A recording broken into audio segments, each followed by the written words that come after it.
నమస్తే, welcome to Sakshi business. This is Shahida. ఇది సాధారణ ఫోన్ స్కామ్ కాదు, దానికంటే మరింత ప్రమాదకరం. వాళ్ళు మీ డబ్బు, పాస్వర్డ్, ఓటీపీ వంటివి ఏమీ అడగరు. వాళ్ళు కోరేది మీ మంచితనం మాత్రమే. ఆ మంచితనంతోనే మనల్ని నిలువునా ఉంచుతారు. ఇటీవల మాల్స్, మెట్రో స్టేషన్స్, మార్కెట్లు, పబ్లిక్ ప్రదేశాల్లో ఇటువంటి కొత్త మోసం జరుగుతోంది.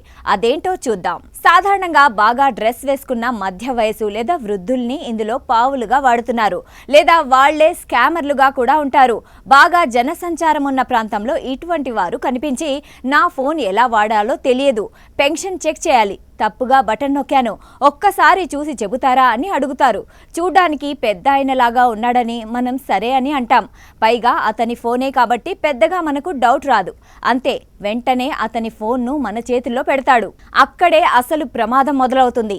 ఆ ఫోన్ అప్పటికే వీడియో కాల్లో ఉంటుంది, లేదా స్క్రీన్ రికార్డింగ్ ఆన్లో ఉంటుంది, లేదా ఫేస్ రికగ్నిషన్ అనుమతులు ఇచ్చి ఉంటుంది. అంటే ఎవరో మిమ్మల్ని చూస్తూ ఉంటారు, కానీ మీరు మాత్రం వారికి సహాయం చేస్తున్నానని అనుకుంటారు.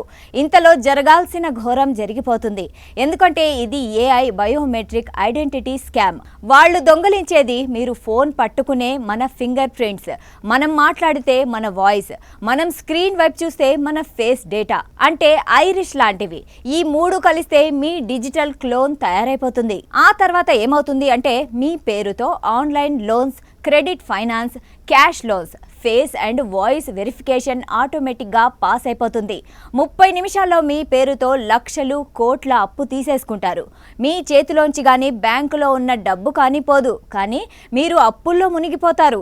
తిరిగి కోలుకోలేనంతగా నష్టపోతారు. కాబట్టి పరిచయం లేని వ్యక్తి ఫోన్ ఎప్పుడూ చేతిలో తీసుకోకూడదు. తెలియని వ్యక్తితో వీడియో కాల్స్ వెంటనే కట్ చేయాలి. కెమెరా ముందు మాట్లాడమంటే అస్సలు మాట్లాడకండి. ఎందుకంటే నేను తెలివైన వాణ్ణి, నాకేం జరగదు అనే నమ్మకాన్ని మోసగాళ్లు వాడుకుంటారు. ఈ విషయాన్ని మీ కుటుంబ సభ్యులు, పెద్దలు, పిల్లలకు కూడా తప్పకుండా చెప్పండి. అంటే ఒకరికి చెప్పడం ఈజ్ ఈక్వల్ టు ఒకరిని కాపాడడం. సాక్షి టీవీ ప్రసారాలను నిలిపివేయటం చట్టరీత్యా నేరం. సాక్షి టీవీ ప్రసారాల కోసం మీ స్థానిక కేబుల్ ఆపరేటర్ను వెంటనే సంప్రదించండి. DTH లో, ఇంటర్నెట్ లో కూడా సాక్షి టీవీ ప్రసారాలను వీక్షించవచ్చు.